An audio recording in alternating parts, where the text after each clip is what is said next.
Estamos felizes, fiquem de pé. Vamos fazer menção da palavra de Deus que está no livro da criação, primeiro Gênesis de número 1. Aleluia. Feliz com a presença de todos os pastores, cada um aí representando a vossa congregação, e que Deus possa nos abençoar mais uma vez nessa noite aqui neste lugar, e que o nome de Jesus seja glorificado. Gênesis capítulo de número 1. Gênesis de número 1, versículo 1, 2 e 3. Toda honra, bem baixinho, toda honra e glória seja dada ao nosso eterno Deus. Diz a palavra do Senhor, quem encontrou diga amém. Diz assim: no princípio Deus criou os céus e a terra era sem forma e vazia, e havia trevas sobre a face do abismo, e o Espírito de Deus se movia sobre a face das águas. E disse Deus: haja luz, e houve luz.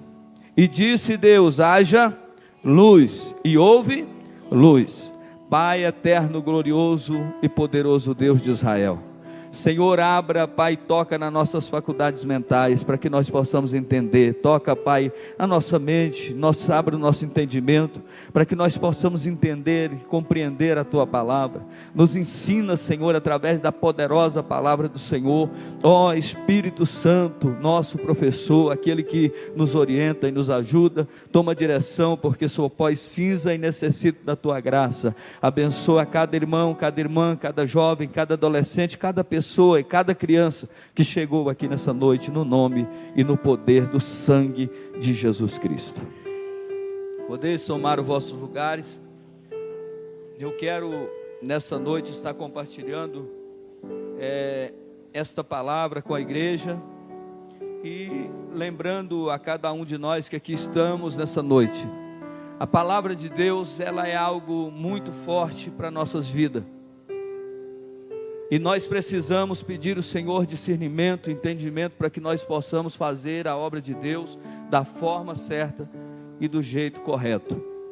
E nós sabemos que nós, por causa da palavra de Deus, ela não tem variação, ela não tem mudança de rumo, porque a palavra de Deus, ela é reta em seus caminhos, e ela não faz nenhum tipo de curva. Ela não é algo que é inexplicável. A palavra de Deus, ela é para ser entendida por todos aqueles que buscam no Senhor, e com bom entendimento, através do Espírito Santo, da oração, do jejum, Deus abre a nossos entendimentos. Mas nessa noite eu quero falar aqui sobre a diferença entre a queda e a expulsão de Satanás. Há uma diferença entre a queda de Satanás e a expulsão de Satanás. Talvez você já saiba, talvez, de algumas coisas que vou falar aqui. Talvez você já está inteirado do que eu vou falar aqui, mas talvez você também ainda não sabia da forma que nós vamos aprender aqui um pouco mais nessa noite, amém? Então veja bem, nós como seres humanos, na verdade nós sabemos pouco demais sobre a história. Nós sabemos que a história, ela é muito grande, diante da nossa pequenez. Nós somos pequenos e o nosso tempo é curto demais para entender uma história tão grande que já aconteceu, que está acontecendo e que ainda vai acontecer. Então nós entendemos que diante do Senhor nós somos pequenos, diante da tão grande história que muitas das vezes nós ouvimos, nós entendemos, porque desde Gênesis a Apocalipse nós sabemos que são inúmeras passagens, são inúmeras histórias que são contadas, e isso é muita coisa para a nossa pequenez como seres humanos. Mas é interessante nós entendermos aqui que nós temos aí a história de formas variadas. Talvez através de livros nós aprendemos muitas coisas acerca da história, mas é justamente sobre isso que eu quero falar, porque muitas das vezes nem toda a história é verdadeira, nem toda a história está embasada na palavra de Deus de forma correta, porque eu sempre digo aqui na igreja que a maior e a pior mentira é aquela que tem pitadas de verdade no meio dela, é aquela que é usada através de uma verdade e outra, uma mentira no meio, para que ninguém consiga perceber que ali há uma grande e terrível mentira. Então nós precisamos entender nessa noite, e vamos falar sobre a diferença entre a queda e a expulsão de Satanás lá do reino do céu. O povo, nós sabemos que o povo, quando se ouve alguma coisa, muitas pessoas já tendem logo a acreditar naquilo que está ouvindo, mesmo não sabendo ser certo ou errado. Esse é o grande mal de nós seres humanos, porque a maioria de nós não nos preocupamos em buscar a verdadeira origem, né, da história, o que verdadeiramente está acontecendo. E isso até mesmo no meio da igreja hoje acontece muito, de muitas historinhas de caruncho, historinhas mentirosas, que pessoas acham fáceis contar ela dentro da igreja, porque o povo recebe isso com muita facilidade, uma mentira como se fosse verdade. E nós precisamos tomar cuidado, igreja do Senhor, porque o nosso adversário, o inimigo, ele não brinca de ser inimigo, e ele não para de se movimentar. Ele se movimenta de dia e de noite. Ele luta contra a minha vida, contra a sua vida, contra os projetos que você tem se levantado diante de Deus. Não pense que vai ser de mão beijada que você vai realizar uma obra para o Senhor, porque o inimigo lutará a todo custo para te tirar do foco, para te esmurecer, para te tirar a visão que o Espírito Santo de Deus havia te dado. Então precisamos pedir ao Senhor para que essa verdade esteja esclarecida claramente em nossos corações. As pessoas, o povo, como eu disse aqui, eles ouvem sem saber aquilo que é certo ou errado e procura, guardar isso aí.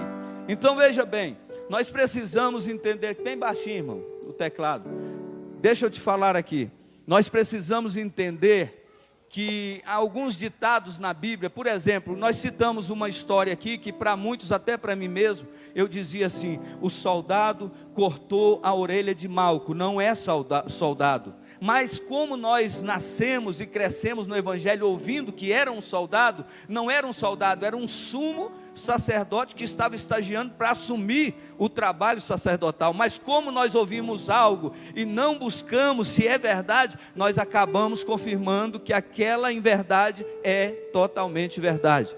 Outro ditado, as pessoas dizem,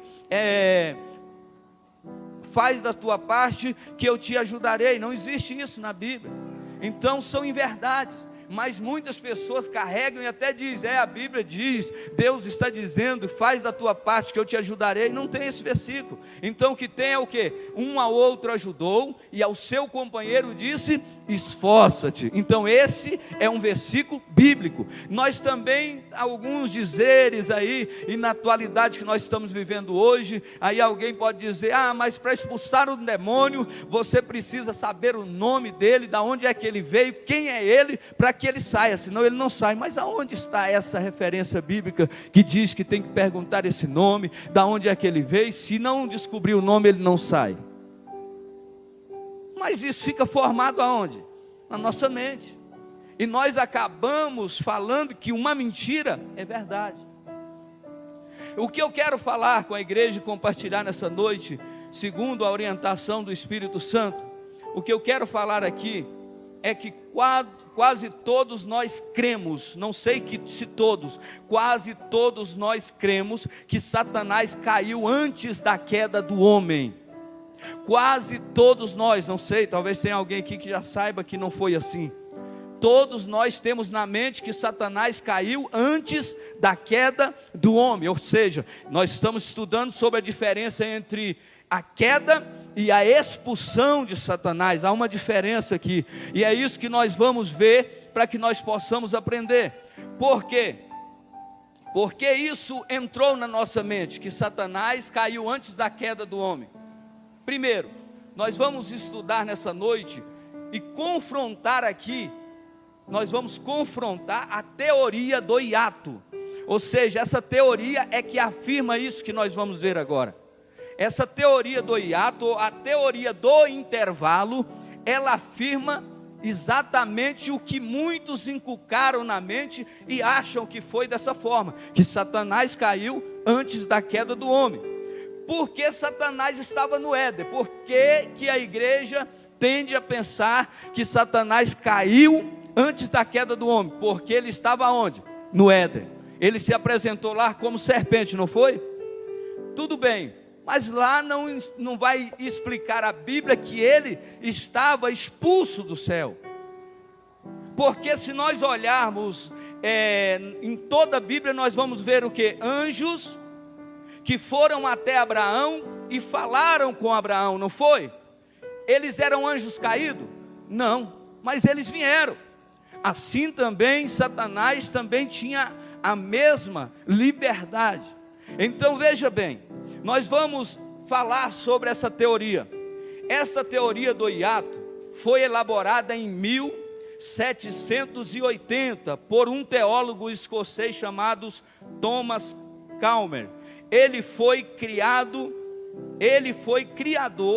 da teoria do hiato. Então a teoria do hiato foi criada por este teólogo escocês chamado Thomas Calmer. Ele criou essa teoria. Então vamos ver o que diz essa teoria do hiato. Qual é a teoria do hiato? Vamos ver. Entre o versículo 1, a teoria do hiato. Nós lemos Gênesis Gênesis de número 1, versículo 1 e 2 e 3. Nós lemos 3 versículos. Essa teoria diz que entre o versículo 1 e o versículo 2 há um espaço de tempo. Então essa teoria do hiato, essa teoria do intervalo, ela afirma que entre o versículo 1 de Gênesis e o versículo 2 há um grande espaço de tempo. Dentro desse espaço de tempo houve uma história. Olha bem, aí ele diz que dentro desse período de tempo houve-se uma história, como a nossa, uma história, né, como a minha, como a sua. Nós cada um aqui temos uma história de vida.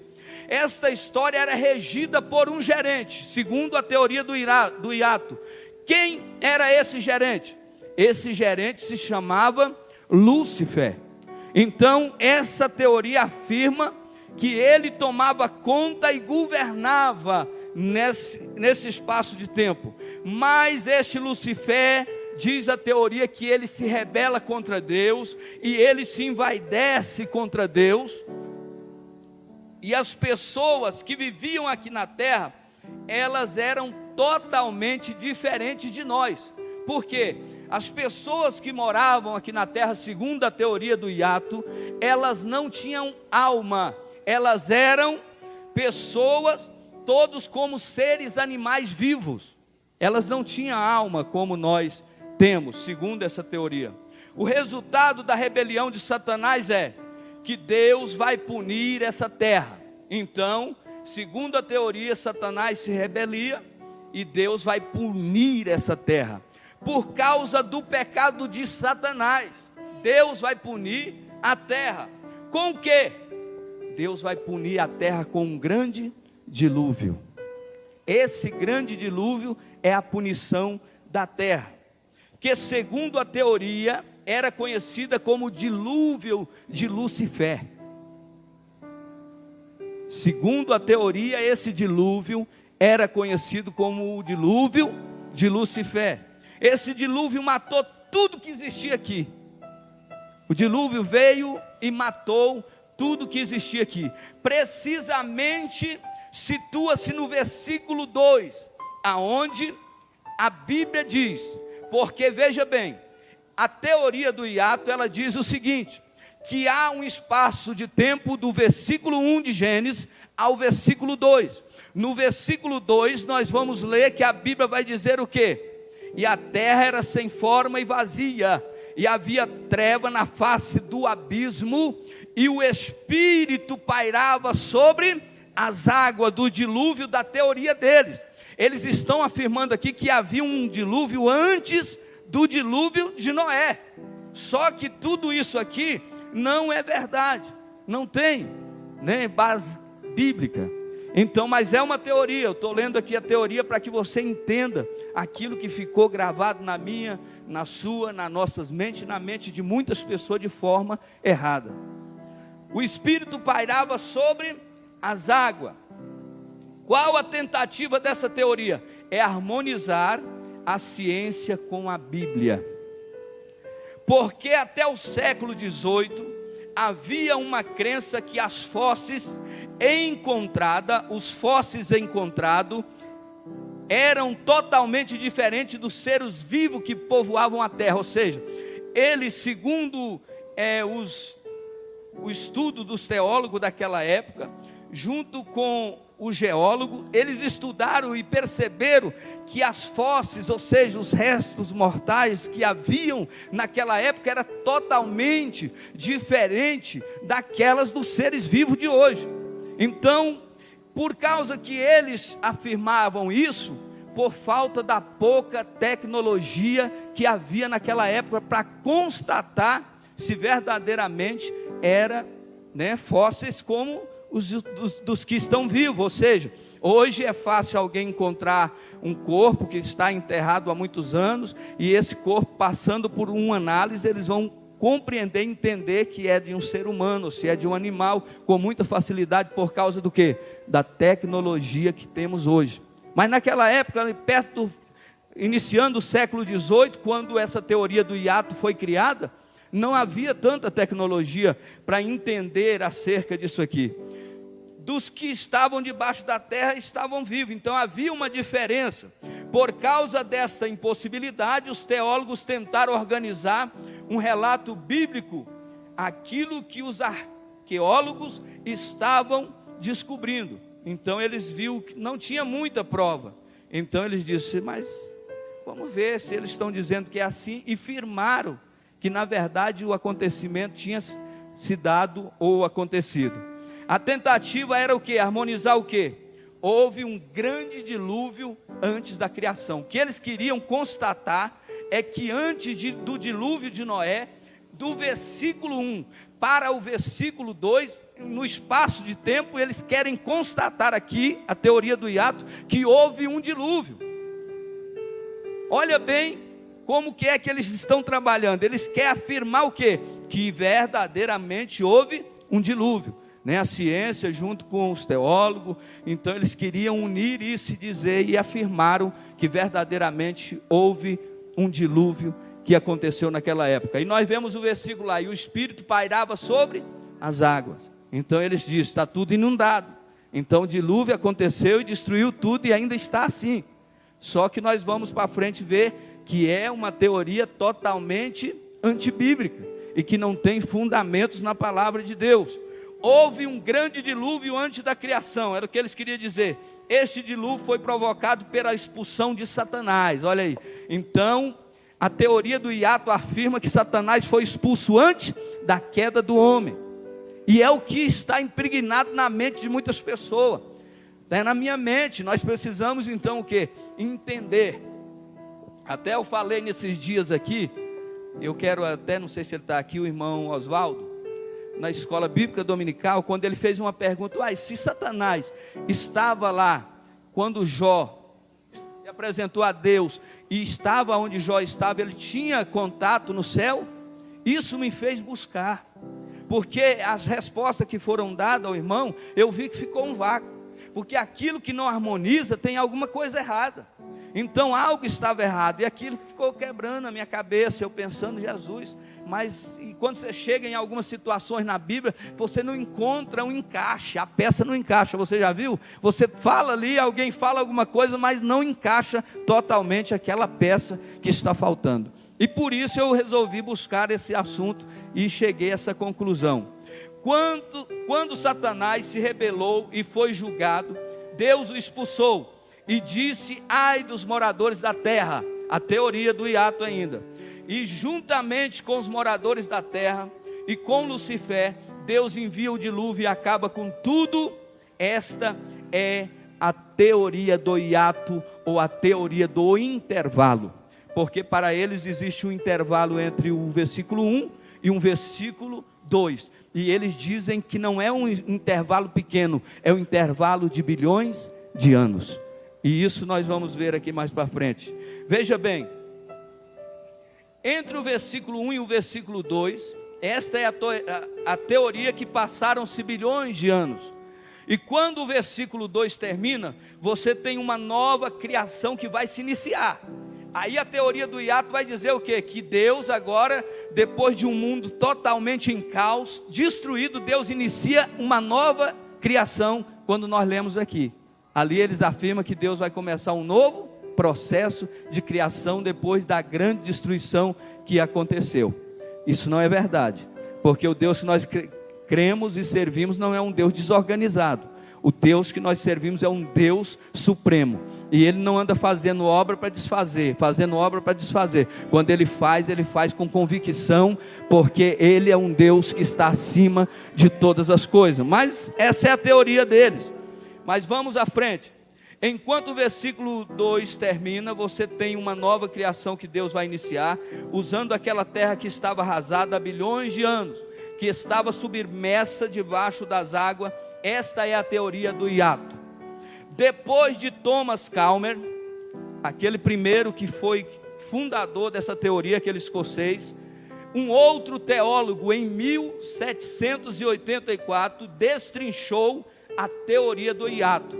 Veja bem, o nome de William Buckley, além de teólogo, paleontólogo e também geólogo, alguém muito capacitado no nível acadêmico da época. Então esse moço aqui, William Buckley, ele era alguém extremamente capacitado, respeitado, alguém de posição e alguém com várias formações.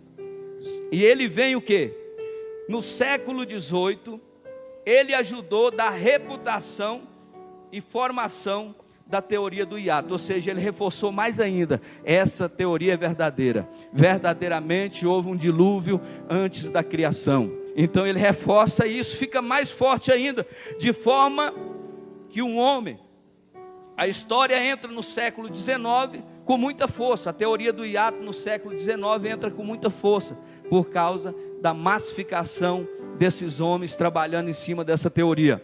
Mas havia ainda outro homem, chamado George Haustenberg, no século XIX, ele vai escrever um livro. Esse George Haustenberg, ele vai escrever um livro formulando essa teoria e transformando essa teoria em matéria. Olha o que ele faz, ele agora vai escrever um livro formulando, escrevendo e falando sobre a teoria, e vai fazer com que isso se torne uma matéria dentro da escola teológica do século XIX.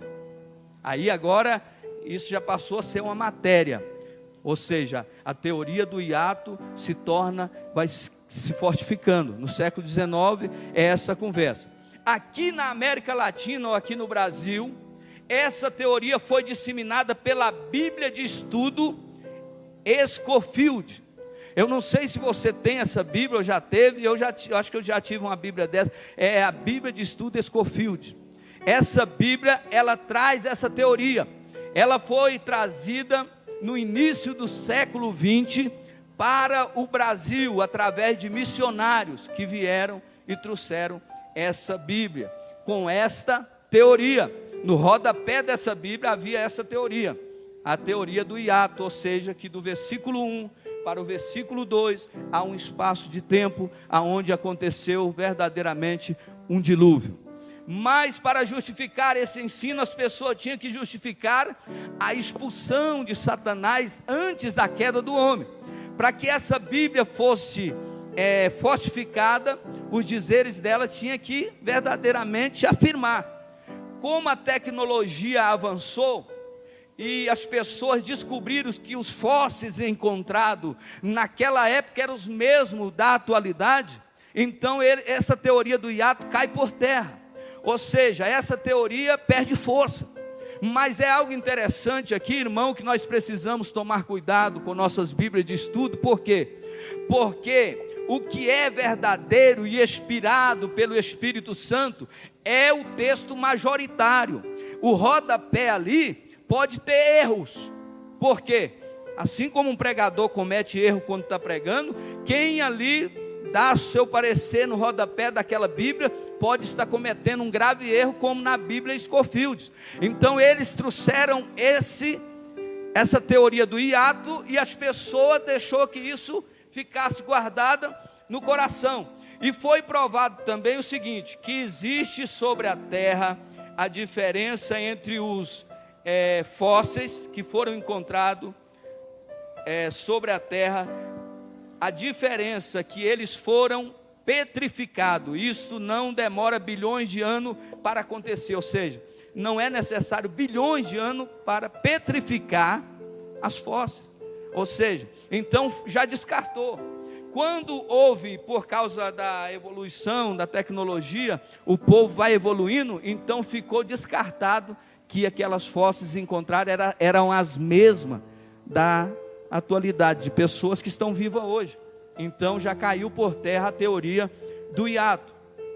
Então a teoria do hiato caiu por terra, caiu no descrédito. Mas agora deixa eu te falar aqui o que nós vamos concluir dentro dessa teoria do hiato aqui.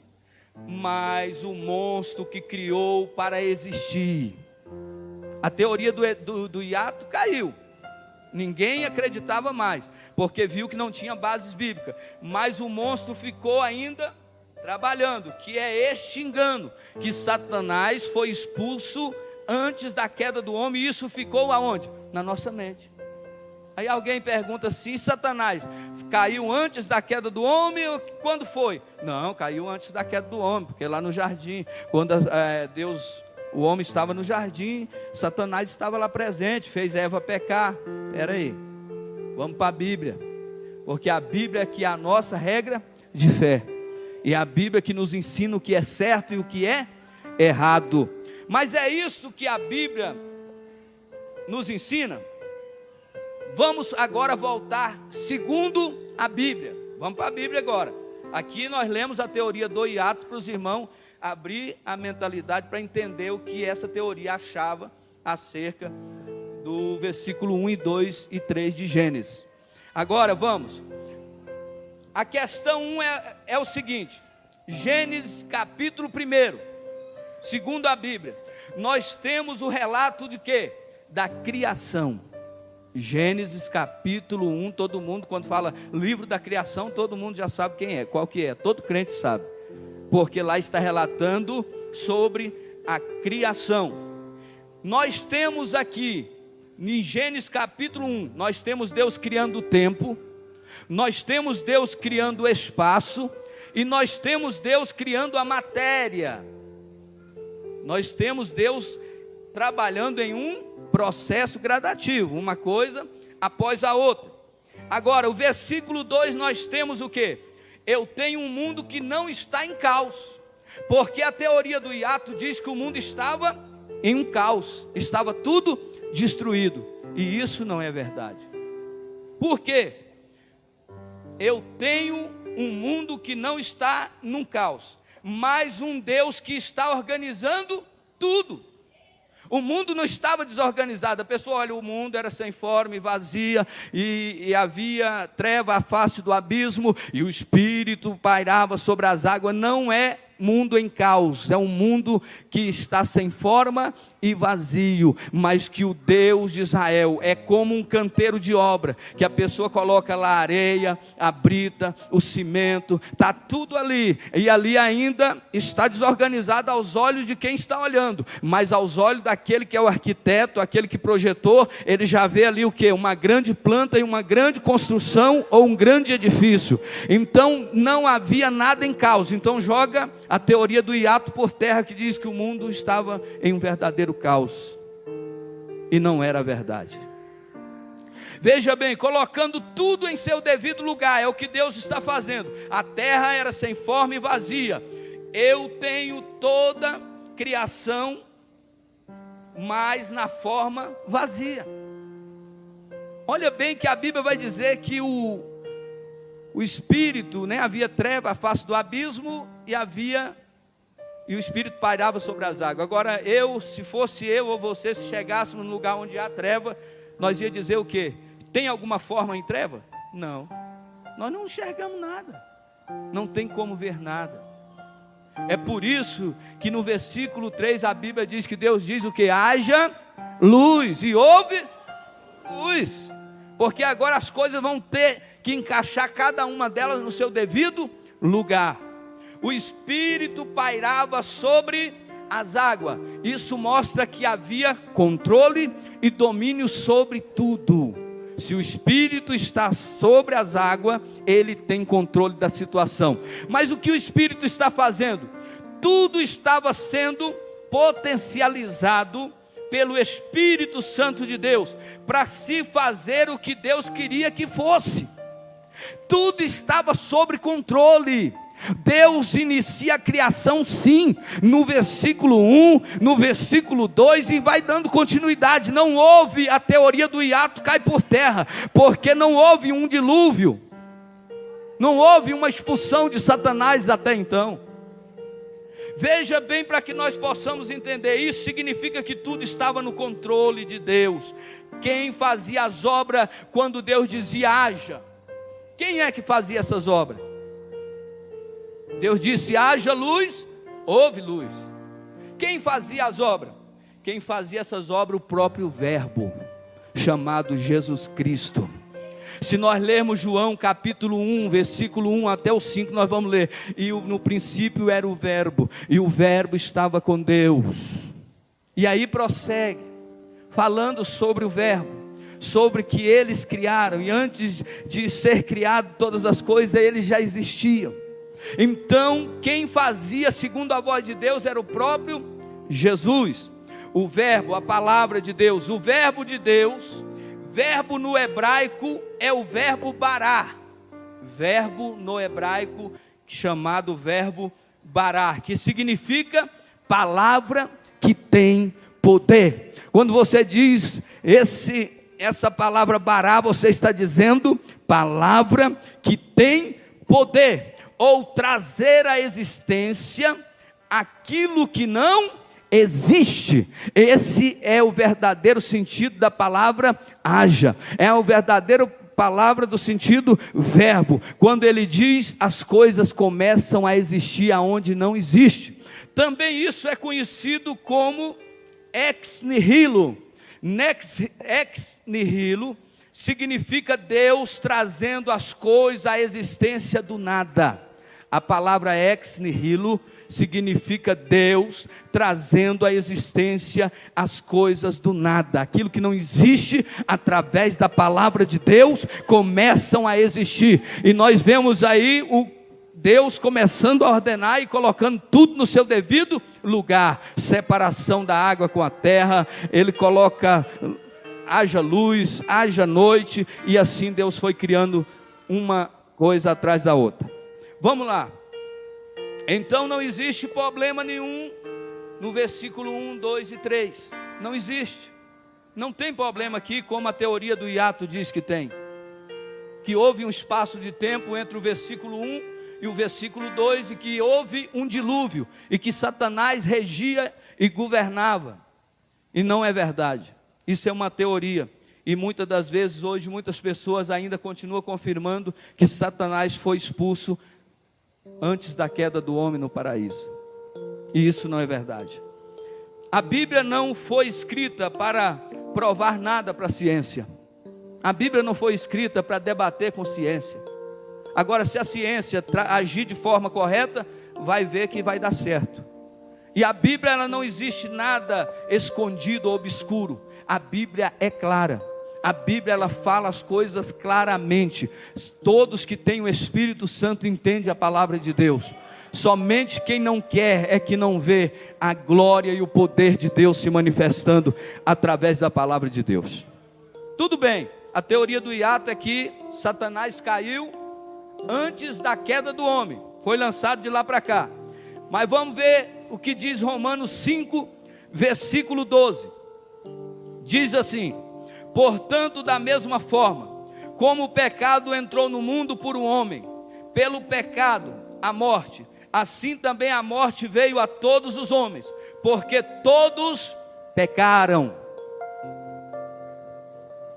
Portanto, da mesma forma, o pecado entrou no mundo por um. Os irmãos estão desligados. O pecado entrou no mundo por um homem. Por um homem. Foi através do homem, não de Satanás, que o pecado entrou no mundo. A teoria diz que Satanás já tinha sido lançado. Satanás já tinha se rebeliado. Satanás foi expulso. E que ele é que dominava a terra. Ele que estava regendo no jardim. Isso é mentira. Porque a Bíblia está dizendo, portanto, da mesma forma como o pecado entrou no mundo por um homem. O que a Bíblia está dizendo? O mundo aqui quer dizer na palavra grega, cosmo. E a palavra cosmo quer dizer universo. Então o pecado entrou no mundo, entrou no cosmo, através da queda do homem. A Bíblia não está relatando aqui que houve um dilúvio antes da queda do homem, que houve uma expulsão de Satanás, não. Coloca isso no seu coração, que a verdade é que o pecado entrou no mundo através do homem. Através do homem que desobedeceu lá no paraíso, quando foi enganado por Satanás. Olha bem, foi através do homem, não de Satanás, que o pecado entrou no mundo. No sexto dia, Deus viu que tudo era bom. No sexto dia, Deus viu que tudo era bom. Ué, mas se tem pecado, como é que era bom? Se é bom, é perfeito. E a Bíblia vai dizer aqui no versículo 31, nós vamos ver que havendo no dia sexto, viu Deus que tudo era bom, não havia pecado nenhum. Não havia pecado algum. Não havia contaminação alguma, não havia dilúvio que tinha acontecido antes da queda do homem de maneira alguma. No sétimo dia Deus descansou. Agora me mostra alguma vez na Bíblia que Deus descansou a não ser aqui. Se Deus descansou, está tudo cumprido, está tudo realizado, está tudo nos conforme do seu grande projeto. Deus descansou. A Bíblia diz que no sétimo dia Deus descansou. Gênesis 2, de 1 ao 3. Significa que quando Deus descansou não havia pecado. Tudo estava em ordem, perfeito, santo, sem nenhum erro, sem nenhuma contaminação. Porque uma coisa é certa, queridos e amados irmãos: o pecado entrou no mundo, no cosmos, através de um homem, através da queda do homem chamado Adão, e daí para cá o homem se corrompeu. Mas o céu que nos aguarda é um céu puro. A Bíblia diz que são jaspes, cristais, aonde se há alguma mancha, alguma impureza, lá não pode entrar. Porque o Deus que nós servimos, Ele é um Deus santo, Ele é um Deus guardador, Ele é um Deus que é separado. Ainda que nós venhamos nos corromper, Ele vai permanecer santo, porque Ele não pode negar a si mesmo. Então, meus queridos e amados irmãos, aonde você vai ver que Deus descansou?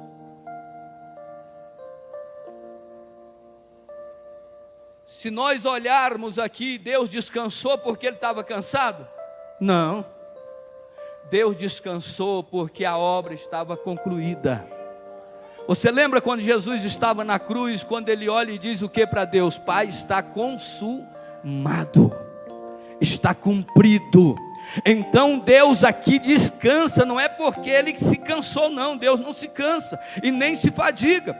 Deus, Ele é um ser supremo e está acima de tudo e de todo. Agora Deus descansou porque não havia pecado, estava tudo em harmonia. Então Deus descansa para quê? Para que a natureza, para que aquelas criações que foram criadas prestassem continência a Ele e adorassem. É tanto que esse descanso depois foi colocado como um mandamento em Êxodo 20, do 8 ao 11, quando a Bíblia diz para descansar. No sábado as pessoas descansar e ficar ali cumprindo o mandamento de Deus, porque Deus descansou no 7º dia. Agora veja bem, Deus não descansou porque estava cansado, Deus descansou porque estava tudo em ordem, estava tudo em perfeita harmonia. Então não tinha Satanás lá, porque Deus ia criar Satanás depois do dilúvio, Deus ia descansar com Satanás ali. Não, Deus tem um comando. Então vai jogando a teoria do hiato por terra, vai jogando essa teoria que impregnou na mente de muitas pessoas, que Satanás caiu antes da queda do homem. Agora veja bem, os discípulos de Jesus, em Lucas 1, no versículo 6, em João capítulo 5, versículo 7, a Bíblia vai falar que Jesus está fazendo a obra, e de repente os discípulos começam a colher espigas e debulhar as espigas, e de repente os fariseus, aqueles homens da época, começam a dizer: mas hoje é sábado, e eles fazem isso. Jesus vai dizer para ele: o meu Pai trabalha até agora. Nesse mundo de pecado, o meu Pai trabalha até agora. Deus descansou aqui, mas daí para cá Deus não mais descansou. Por quê? Porque o pecado jaz no mundo, o pecado entrou no mundo, e agora é uma luta travada de dia e de noite, aonde a luta não, o evangelho não pode parar de ser pregado. Então eles olharam e disseram: mas hoje é sábado, e Jesus vai afirmar: o meu Pai trabalha até agora e eu trabalho também. O meu Pai faz obras e eu faço também. Colossenses capítulo 1, versículo 15 a 17, diz a palavra de Deus: e Ele é a imagem de Deus invisível, o primogênito de toda a criação, pois nele foram criadas todas as coisas nos céus e na terra, as invisíveis e as visíveis, sejam tronos ou soberania, poderes ou autoridade. Todas as coisas foram criadas por Ele e para Ele, e Ele é antes de todas as coisas, e nele tudo subsiste. Então nós vemos que todas as coisas foram criadas por Ele, e nele todas as coisas subsistem. Ele é antes de todas as coisas. Deus criou anjo, Deus criou terra, Deus criou seres animais, Deus criou seres humanos, Deus deu fôlego de vida para o homem, Deus criou tudo que você vê, tudo que você olha, tudo que você entende aí. Você depara com o mar e vê aquela imensidão de água, você pode dizer com certeza: Deus criou o mar também, Deus criou os céus, as estrelas, Deus criou esse espaço, Deus criou todas as coisas existentes, todos estão, aleluia, foram criadas por Ele, porque Ele é o Senhor. Isso é o ex nihilo, que diz: trazendo as coisas à existência do nada. Então Deus criou todas as coisas. Agora veja bem uma observação: o jardim foi criado no 6º dia. O jardim foi criado no 6º. O jardim foi criado no 6º dia. Segundo a teoria do hiato, diz que Satanás dominava o jardim do Éden. Se o jardim foi criado no 6º dia, como é que Satanás já regia e governava o jardim do Éden? Não tem como. Veja bem, queridos e amados irmãos, o jardim não existia no tempo que Satanás estava aqui. Se nós olharmos aqui, o jardim foi criado antes ou depois de Adão? O jardim foi criado antes ou depois de Adão? O jardim foi criado para Adão. Se você olhar a Bíblia no versículo 8, você vai ver que Deus cria o homem e coloca ele aonde? No jardim. Então o jardim foi criado para o homem. A expulsão de Satanás, biblicamente, ela só acontece. Agora eu quero que você entenda aqui. Eu estou pregando nessa noite falando a diferença entre a queda e a expulsão de Satanás do céu. A expulsão de Satanás do céu só acontece, queridos e amados irmãos, depois da ressurreição de Cristo. A expulsão de Satanás só acontece depois da ressurreição de Cristo.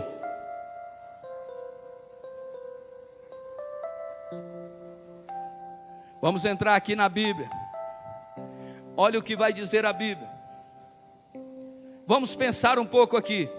Precisamos ler Jó capítulo 1, versículo 6. Jó capítulo 1, versículo 6. A Bíblia vai dizer que Jó era íntegro, justo diante de Deus, orava constantemente, sacrificava pelos seus filhos. Jó era um homem de posição, ou um homem referencial para qualquer tipo de pessoa na época. Jó era alguém justo diante de Deus. Mas a Bíblia vai dizer, no versículo 6, que no dia em que os filhos de Deus vinham comparecer diante de Deus, apareceu junto com eles quem? Apareceu junto com os filhos de Deus quem? Satanás. Aí é que entra a pergunta do irmão. Se Satanás estava aqui, ele ainda tinha acesso a Deus. Aí é que nós vamos entender que a queda de Satanás não foi antes da queda do homem. Nós vamos entender que a queda e a expulsão, a queda de Satanás existia, mas a expulsão dele é só depois da ressurreição de Cristo. Vamos aqui na Bíblia. Olha o que vai dizer. A Bíblia nos diz, no dia em que os filhos de Deus vinham comparecer diante de Deus, apareceu-lhe também Satanás. Quem são os filhos de Deus? A Bíblia diz que ninguém subiu ao céu, a não ser aquele que de lá desceu. A Bíblia está relatando filhos de Deus aqui, anjos de Deus. Enquanto os anjos de Deus compareciam na face, e Deus pergunta: de onde vem Satanás? E ele diz: eu venho de rodear a terra e passear por... Você lembra que eu te falei que se a serpente estava lá no paraíso quando enganou Eva, e alguém afirma que é por isso que Satanás caiu antes da queda do homem, e quando eu te disse que os mesmos anjos, sendo bom, eles também desciam, entregavam recado para Abraão, eram anjos expulsos? Não. Então como é que Satanás estava lá no jardim? É o que nós vamos saber aqui. Primeira coisa, nós vamos aprender que Satanás tinha acesso ao trono de Deus. Satanás tinha livre acesso ao trono de Deus. Segundo, seres celestiais caídos ou não, eles podem vir à terra. Seres celestiais caídos ou não, eles têm liberdade para vir à terra. Agora veja bem, se nós olharmos a palavra de Deus no Antigo e no Novo Testamento, nós vamos ver a manifestação de anjos vindo à terra, ou sejam anjos de luz ou anjos malignos. Você lembra quando Josué se prostrou diante do anjo e perguntou: és um do nosso? E ele disse sim. É porque havia a interferência de anjos malignos, como existe hoje. Se nós olharmos, Jesus expulsou demônios. Jesus expulsou demônios, sim ou não? Os discípulos expulsaram demônio? Não eram anjos que eram caídos, não eram anjos que estavam em comunhão, eram anjos caídos, mas que tinham liberdade para trabalhar na terra, e assim ainda continua fazendo. Eram anjos caídos. Para nós entendermos aqui, para nós fecharmos bem aqui, eu quero ler com você a passagem de Apocalipse capítulo 12. Se puder pegar esse microfone aqui, apóstolo Paulo, porque eu vou precisar de passar umas referências depois, só para a gente confirmar aqui alguns versículos, e alguém que estiver por aí, que puder ler para a gente, depois nós vamos estar passando. Deixa eu falar para você, Apocalipse capítulo 12, quem encontrou? Diz assim: e vi-se um grande sinal no céu, uma mulher vestida de sol, tendo a lua debaixo dos pés, e uma coroa de 12 estrelas sobre a cabeça, e estava grávida e com dores de parto, e gritava com ânsias de dar à luz. E viu-se outro sinal no céu, e eis que era um grande dragão vermelho, que tinha 7 cabeças e 10 chifres, e sobre a cabeça 7 diademas, e a sua cauda levou após a terça parte das estrelas do céu, e lançou sobre a,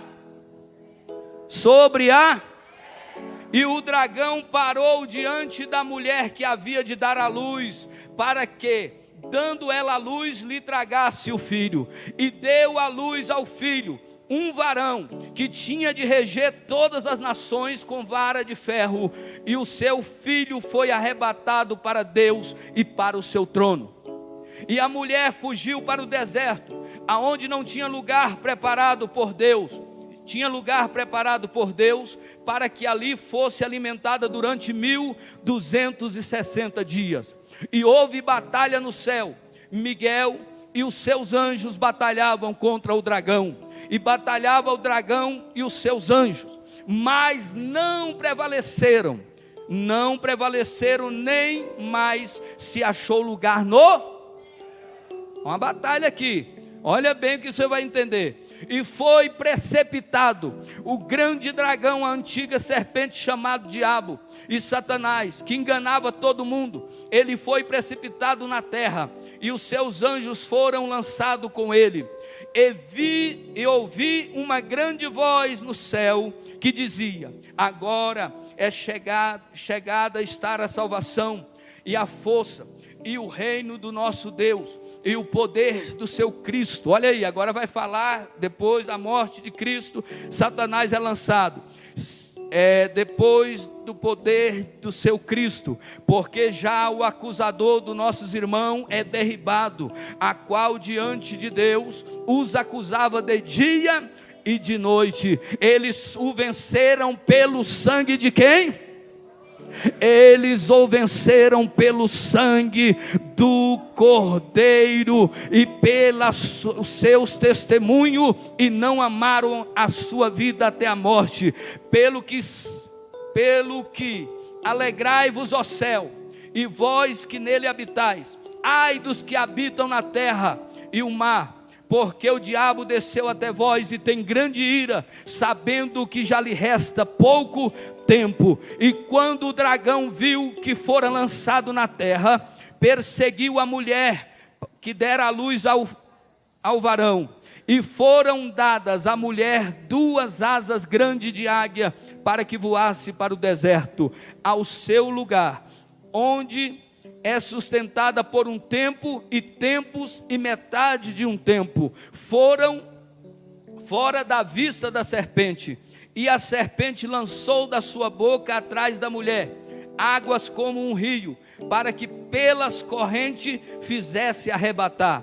16. E a terra ajudou a mulher, e a terra abriu a boca e tragou o rio que o dragão lançou da sua boca. E o dragão irou-se contra a mulher, e foi fazer guerra ao resto da sua semente, e os que guardam os mandamentos de Deus, e têm o testemunho de Jesus Cristo.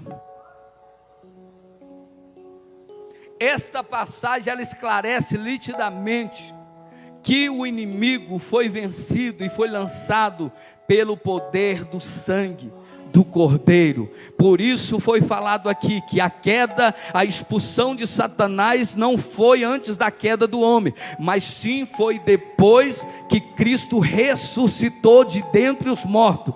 Mas vamos continuar seguindo aqui. A mulher, Apocalipse fala sobre a mulher. A mulher representa quem? A igreja, ou representa a nação de Israel.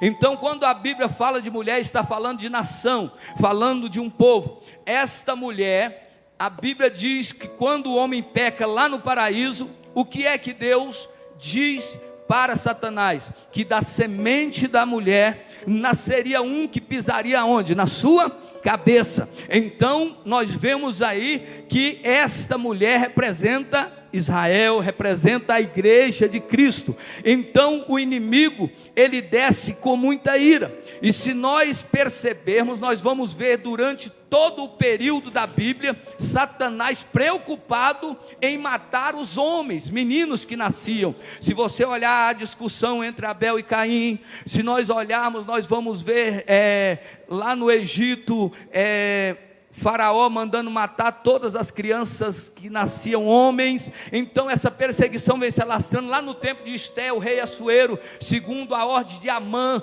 manda que matem todos os judeus, porque o projeto de Satanás era aniquilar que um dos que nasceriam de mulher, que era um varão, pisasse na sua cabeça. Então ele queria matar todos. Se nós olharmos, e você conhece muito bem a história, quando Jesus nasce, o que faz Herodes? Ele ordena que matem todas as crianças de 2 anos para baixo, e Jesus Cristo é livre. E no capítulo que nós lemos, nós vemos que Satanás se depara diante da mulher e quer que ela possa o filho vai nascer, o filho dela vai nascer, que ela vai gerar ali o seu filho, e Satanás está de olho, para quê? Para destruir. Aí nós lembramos da passagem que Herodes estava de olho, querendo matar quem? O próprio Jesus Cristo. Mas a Bíblia diz que ele não consegue fazer isso, porque a mão de Deus é muito maior. Então eu quero que você entenda que nada acontece sem a permissão de Deus. E a Bíblia diz o quê? Que nasce o menino, e o menino cresce. Agora esse menino vai reger com vara de ferro, esse menino vai dominar, esse menino agora vai se tornar grande, conhecido, mas mesmo assim Satanás vai persegui-los e tentá-lo matar de qualquer maneira. Então nós percebemos o quê? Que Satanás em todos os instantes tentou bloquear ou parar a obra que Cristo veio fazer. Escute, a mulher perseguida, a mulher representa a igreja. Se nós olharmos aqui, nós vamos entender aqui pelo menos 2 coisas. Se nós vermos Daniel capítulo 10, no capítulo 12, nós vamos ver que a Bíblia, no capítulo 12 de Apocalipse, que nós lemos que houve uma grande batalha no céu entre Miguel e os seus anjos contra a serpente, ou seja, o dragão e os seus anjos. E a Bíblia diz que mesmo nessa peleja, Satanás não prevaleceu, mas perdeu a batalha.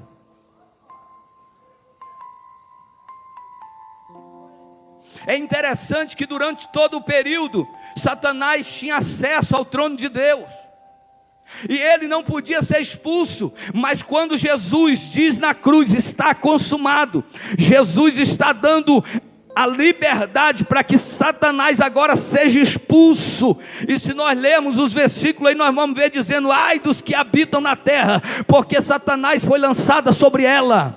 Lá no céu houve júbilo, porque aquele que acusava de dia e de noite não estava mais lá. Aquele que aterrorizava dia e noite agora foi expulso para a terra. E Satanás agora, o que fazer?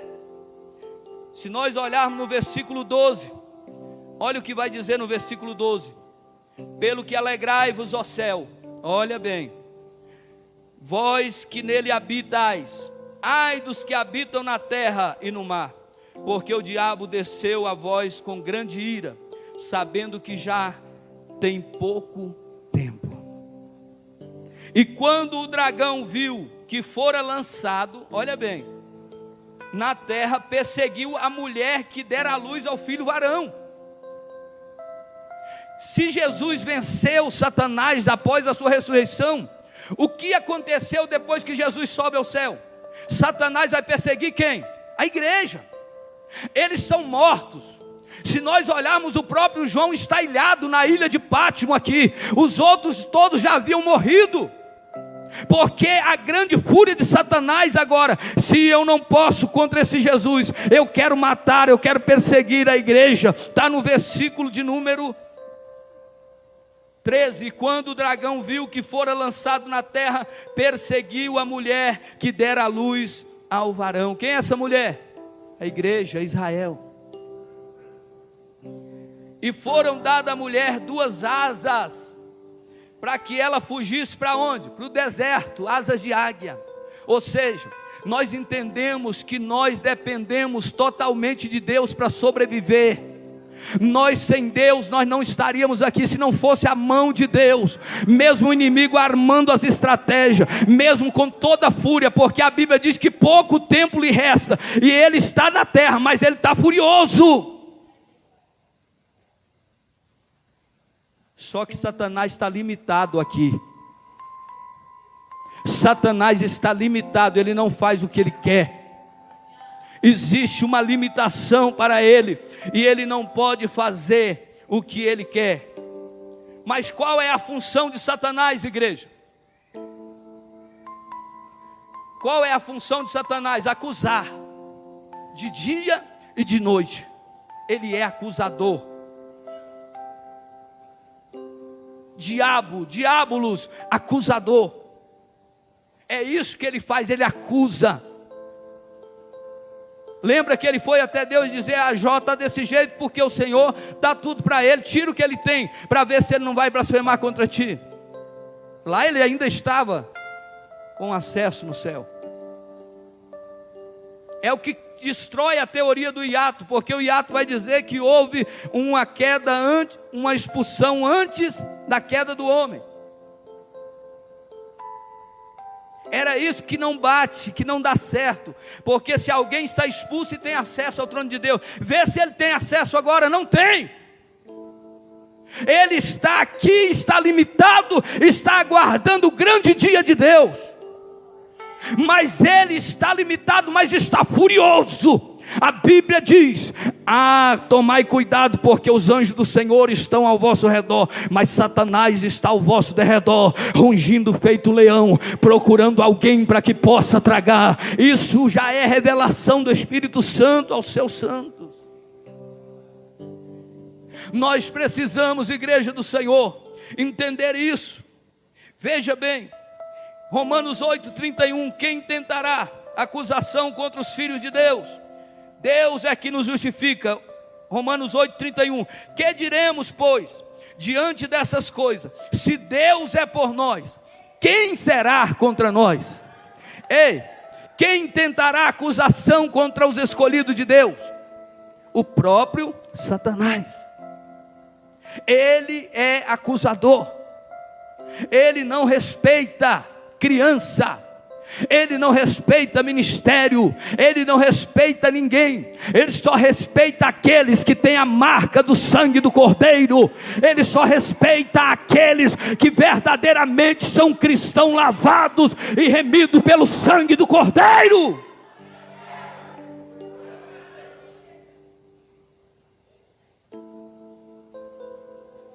Satanás está aqui na terra limitado, mas está em grande fúria. Mas por quê? Escuta aí.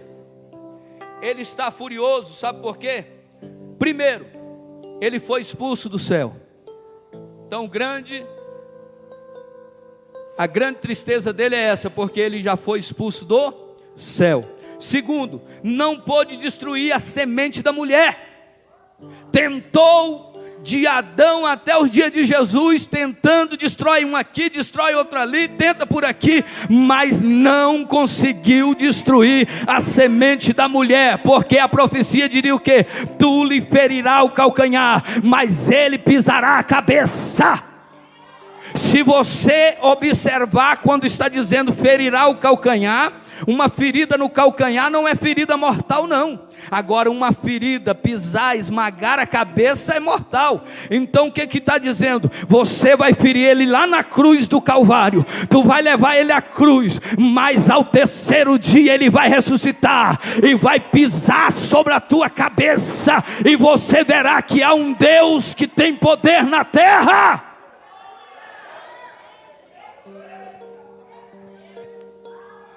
Então ele está em fúria porque não pôde matar a semente da mulher. Terceiro, ele não pode destruir a mulher, ele não pode destruir a igreja. O que Jesus disse para Pedro: Pedro, tu és pedra, sobre esta pedra edificarei a minha igreja, mas as portas do inferno não prevalecerão contra ela. Ei, você é intocável, você é guardado. Podem tentar tocar o teu corpo, mas não tocarão a tua alma, porque você já foi comprado, foi selado com o sangue do Cordeiro lá na cruz do Calvário.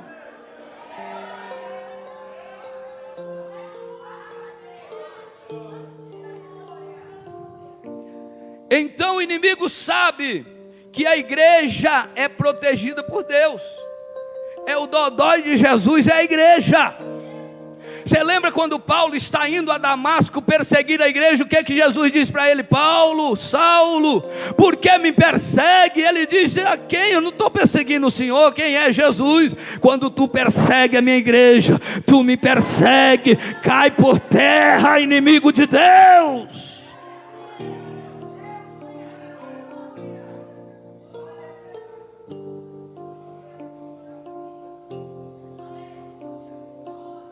A Bíblia diz que Deus, aqui já se fala do período da grande tribulação, lá no Apocalipse 12 que nós lemos, quando a Bíblia diz que a mulher foge e o inimigo está perseguindo, a igreja está fugindo. Então Deus dá asas como asas de águia, asas grandes, e ela voa para o deserto, e ali há provisão de 1260 dias, que representa 3 anos e meio. Após a igreja ser arrebatada, vai haver uma grande perseguição. 7 anos de bonança, 3 anos e meio de bonança, e 3 anos e meio de perseguição. Só que a igreja chamada Israel, a igreja, os filhos da promessa, serão perseguidos. A Bíblia diz que quando Deus leva para o deserto a igreja, ou leva para o deserto Israel, e protege ela lá, e alimenta ela no deserto, a Bíblia não está dizendo de uma forma literal, a Bíblia está mostrando de uma forma diferenciada. Pode ser em qualquer lugar, pode ser em qualquer situação. Deserto aqui só está demonstrando que mesmo em meio às dificuldades, Deus guarda o teu povo. Então você pode ficar tranquilo, a igreja, eu creio que já estará na glória com o Senhor, mas aqueles que estiverem aqui, estará guardado. Então Satanás vai se encher de ira. E a Bíblia diz que ele abre a boca e solta um rio de água da boca para poder matar o povo de Deus. Mas a natureza, ou seja, a terra, abre e aquela água é engolida. Sabe por quê? Deus vai providenciar um milagre. Deus vai providenciar um milagre.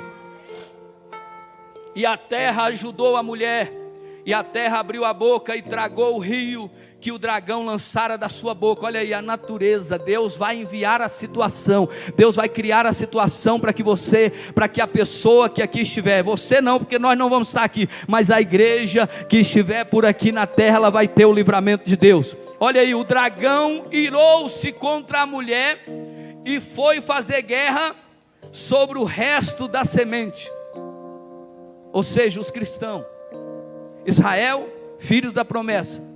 Mas em toda a face da terra há cristãos. Essa água aqui que sai da boca do dragão representa forças militares.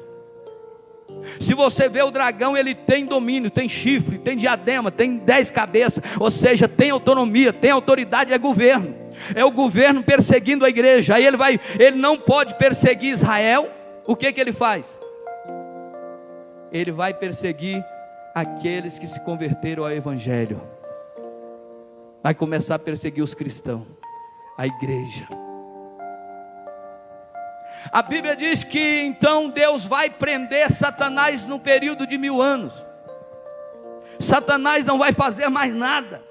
Haverá uma bonança na terra, mas depois lhe soltará por um pouco período de tempo. Aí no capítulo 20 de Apocalipse fala que Satanás vai reunir Gog e Magog, ou seja, aqueles que ressuscitaram estão em descanso, mas aqueles que não ressuscitaram, após Satanás ser solto, eles vão ressurgir e vão formar um grande exército, e eles vão caminhar rumo a Jerusalém, para destruir, armados, com mísseis na mão, com armamentos pesados, e quando eles estiverem prontos diante da cidade santa, e dizer agora todos vão morrer, a Bíblia diz que haverá um sinal grande no céu, aonde o Deus de Israel vai se manifestar, e com o sopro da boca, ele vai destruir todos os inimigos. Aí vai entrar o grande juízo final, aonde Satanás será condenado juntamente com a besta e o falso profeta, e todos aqueles que têm a marca da besta, aqueles que negaram o nome de Jesus, e serão lançados no lago de fogo, que arde de dia e de noite e não se apaga. Em nome de Jesus Cristo, tira essa mentalidade que Satanás caiu. Por favor, leia a Bíblia aí para minha irmã Isabel. Pega aí uma referência de Zacarias, vamos ler só duas. Lucas capítulo 10, 18. E outro irmão, pode ser o irmão Luiz, João 12, 31. Só para nós fecharmos aqui, para você entender que Satanás não caiu antes da queda do homem, ele caiu após a morte de Jesus Cristo. A queda de Satanás é outra coisa, é a expulsão. Lucas capítulo 10, versículo 18.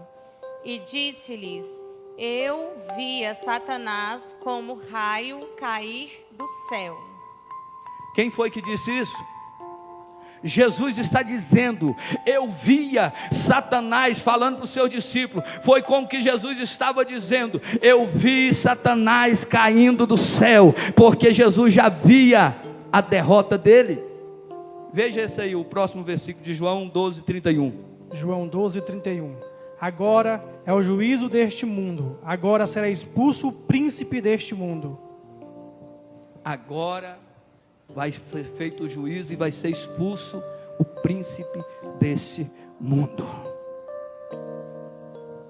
Meus irmãos, queda de Satanás, tudo indica que a queda, ela só não foi depois, antes do dia 7º da criação, porque a Bíblia diz que viu Deus que tudo era bom, então tudo estava em harmonia.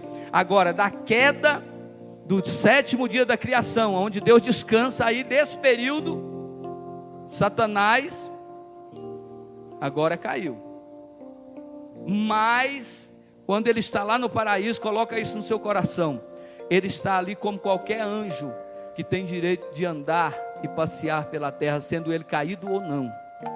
Mas a expulsão de Satanás só se deu após a morte e a ressurreição de Jesus Cristo.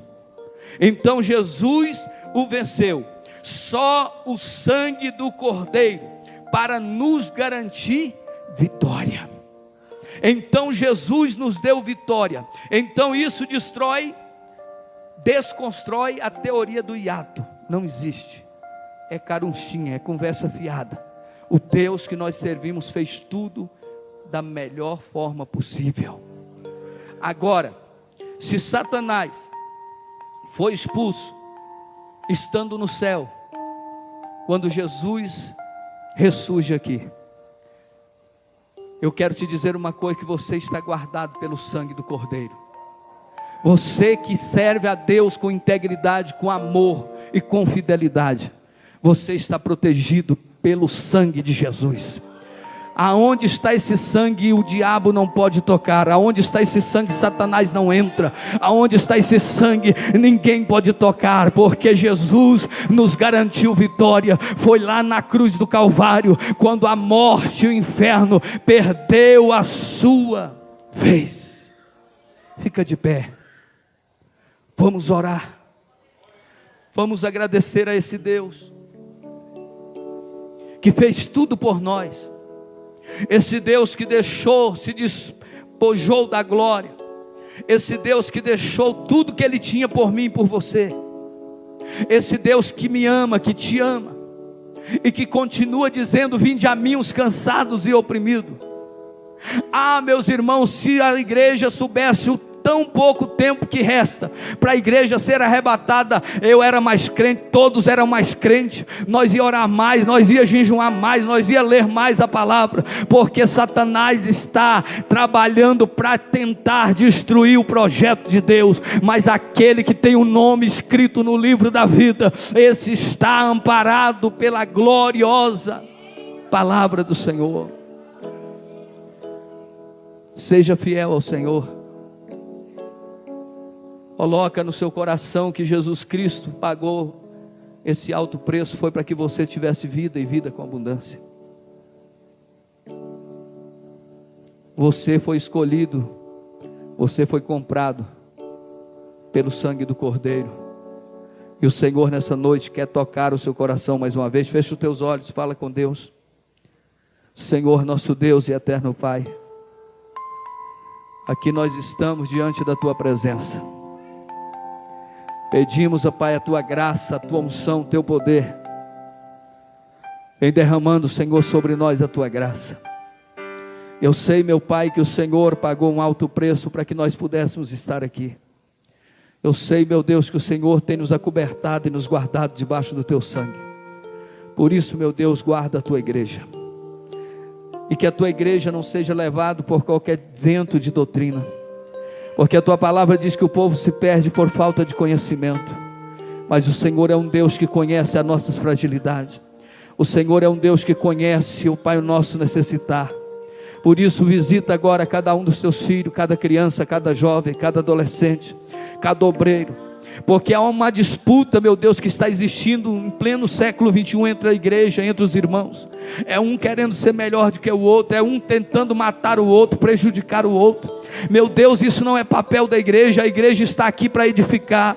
A igreja está aqui, meu Deus, para trazer vida para aqueles que estão fracos, aqueles que estão caídos. Jesus, tem misericórdia. Tira esse sentimento maligno do coração da igreja. Tira, meu Deus, o pensamento de acusar, meu Deus, porque quem acusa é Satanás. E nós sabemos que ele já foi expulso, meu Deus, aquele que nos acusava de dia e de noite. Aquele que acusou o sumo sacerdote Josué, não acusa mais, porque ele está na terra, está limitado, meu Deus, e ele não pode fazer mais o que ele queria fazer, mas ele está furioso, e aonde ele encontra uma brecha, ele seduz, meu Pai, como seduziu Eva através do fruto. Ele vai mentir e usar palavras sutis para enganar, se possível, até os próprios eleitos. Meu Deus, tem misericórdia dos pastores.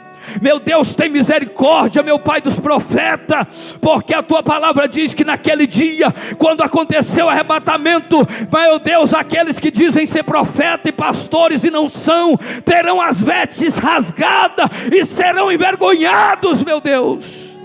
Aqueles, meu Pai, que estão na Tua casa com segundas intenções, mentindo, prejudicando, meu Deus, pelo poder que há no sangue do Cordeiro, lava essa mente poluída, arranca esse coração de pedra, meu Deus, coloca o sentimento que houve em Cristo Jesus. Trabalha no coração da igreja. A igreja precisa da palavra. A igreja precisa da presença do Espírito Santo. Espírito Santo, ser conosco nessa jornada, e derrama a Tua unção e a Tua graça e fica conosco. Nós Te agradecemos mais uma vez nessa noite, Jesus, e que o Seu sangue, o sangue do Cordeiro, guarde a minha casa, a minha família, guarde a igreja, os pastores, as crianças, os jovens, guarda cada pessoa agora, em nome de Jesus. Vamos dar uma salva de palmas para aquele que merece. Se você está aplaudindo a Jesus, dá o melhor glória a Deus que você puder. Aleluia! Oh, glória!